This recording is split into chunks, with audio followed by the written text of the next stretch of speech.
नमस्ते नमस्ते, मेरा नाम है वैष्णवी शर्मा। तो आज हम इस वीडियो में बात करने वाले हैं नालंदा यूनिवर्सिटीज़ के बारे में कि ऐसी कौन सी यूनिवर्सिटी थी जिसको बाहर के देशों में भी माना गया है। बाहर के देश वाले भी मानते हैं कि हाँ, भारत में एक यूनिवर्सिटी थी जो बहुत ही बेहतरीन थी। बाहर के लोग पढ़ने के लिए आते थे एंशिएंट में, उस टाइम पर जहाँ पर पढ़ाई मतलब इतनी थी ही नहीं, जब यहाँ इंडिया में हमारे भारत में पढ़ाई होती थी। बाहर से लोग आते थे, हमारे भारत में ज्ञानी थे उस टाइम पर। तो आइए उसके बारे में जानते हैं। आज हम अगर बात करें कि आज के टाइम पर आप ये बताइए कि बहुत ही ज़्यादा बेहतरीन यूनिवर्सिटी कौन कौन सी है, तो हमारे मन में आएगा ऑक्सफोर्ड, कैम्ब्रिज, इन जैसी यूनिवर्सिटीज़ का नाम, जो कि वेस्टर्न है ना कि इंडियन। बट क्या हो अगर मैं कहूँ कि एक यूनिवर्सिटी थी 1500 साल पहले जो कि हमारे भारत में थी, दुनिया की सबसे पुरानी यूनिवर्सिटीज में से एक, नालंदा। नालंदा 3 वर्ड से मिलकर बनी है, ना प्लस आलय प्लस दा, जिसका मतलब है एक ऐसा पहाड़ जो कभी खत्म ही ना हो, एक ऐसी चीज, एक ऐसा पहाड़ जिसका प्रारंभ और अंत का कोई ज्ञान ही ना हो। इस यूनिवर्सिटीज में सिर्फ ग्रंथ ही नहीं बल्कि literature, theology, logic, medicine and philosophy के बारे में भी बताया जाता था, उनके बारे में भी पढ़ाया जाता था। और तो और हर एक सब्जेक्ट के भरपूर ज्ञान के लिए बनाई गई नालंदा लाइब्रेरी, जो कहते हैं 9 मंजिल की थी। यस, 9 मंजिल की लाइब्रेरी, जिसमें 1 लाख या 2 लाख किताबें नहीं थी, जिसमें करीबन 90 लाख किताबें थी।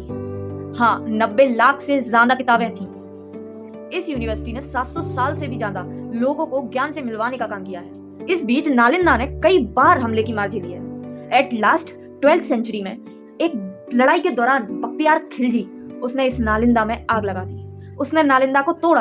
और कहते हैं कि जब नालंदा में आग लगाई गई तो वो आग 3 महीने तक जलती रही। आप इमेजिन कर सकते हैं कि कितनी किताबें होंगी कि आग 3 महीने तक कंटिन्यू चलती रही। उस टाइम ज्ञान का जो भंडार था वो देखते ही देखते राख बन गया। कहते हैं जब नालंदा अपने चरम पर थी, अपने टॉप पर थी, तब वह एक बहुत बड़े बुद्ध मठ का हिस्सा थी, जिसके अवशेष हमें 57 एकड़ में मिलते हैं आज। कुछ रिकॉर्ड के हिसाब से माने तो ये जो नालंदा है वो आम के बगीचे पर बनी है। हाँ, ये आम के बगीचों पर बनी है। कहते हैं कि इस समय मतलब 500 व्यापारियों ने अपनी जो जमीन थी वो गौतम बुद्ध को दान में दे दी थी, तो वहां पर गौतम बुद्ध ने मतलब नालंदा की स्थापना की थी, ऐसा कहते हैं। पर अगर हम इसे आर्कियोलॉजिस्ट के हिसाब से देखें तो वो कहते हैं इस नालंदा को 5th सेंचुरी में गुप्ता रूलर मतलब गुप्त काल के टाइम पे बनाया गया था। अगर आपको गुप्त काल को हम गोल्डन एज क्यों कहते हैं ये देखना है तो आप मेरी पुरानी वीडियोस में जाके देख सकते हैं। तो आइए इसके आगे जानते हैं किसने बनाया था गुप्ता काल में इस नालंदा यूनिवर्सिटी को। तो आइए जानते हैं। गुप्ता एरा में इस यूनिवर्सिटी को कुमार गुप्त, जो कि चंद्रगुप्त सेकंड के पुत्र थे, उन्होंने बनाया था। अब एक बहुत ही ज्यादा कॉमन सवाल है कि अच्छा, इसमें स्टूडेंट भी हो गए, इसमें सब कुछ हो गया, लेकिन इसमें पढ़ाता कौन था, इसमें टीचर्स थे कौन कौन से? तो आइए हम जानते हैं। कहते हैं अलग अलग टाइम पे इस यूनिवर्सिटीज में बहुत बड़े बड़े विद्वानों ने पढ़ाया है, जैसे नागार्जुना, बुद्ध पालिता और आर्यदेव जैसे कई विद्वानों ने पढ़ाया है। पर इसमें स्टूडेंट कौन थे, क्या आप इसके बारे में जानते हैं? तो चाइनीज ट्रैवलर हुन शांग, आई एम सो सॉरी अगर मैं इसको प्रोनाउंस गलत कर रही हूँ तो, पर इन जैसे कई ट्रैवलर्स, कई स्टूडेंट आते थे विदेशों से हमारे इंडिया में पढ़ने के लिए। सोचिए, एक ऐसी यूनिवर्सिटी थी हमारे इंडिया में एंशिएंट टाइम पर कि जब ऐसा कुछ था ही नहीं, पढ़ाई के बारे में ज्यादा कुछ जानते ही नहीं थे लोग बाग, जब बाहर के देशों से भी हमारे इंडिया में पढ़ने के लिए लोग आते थे।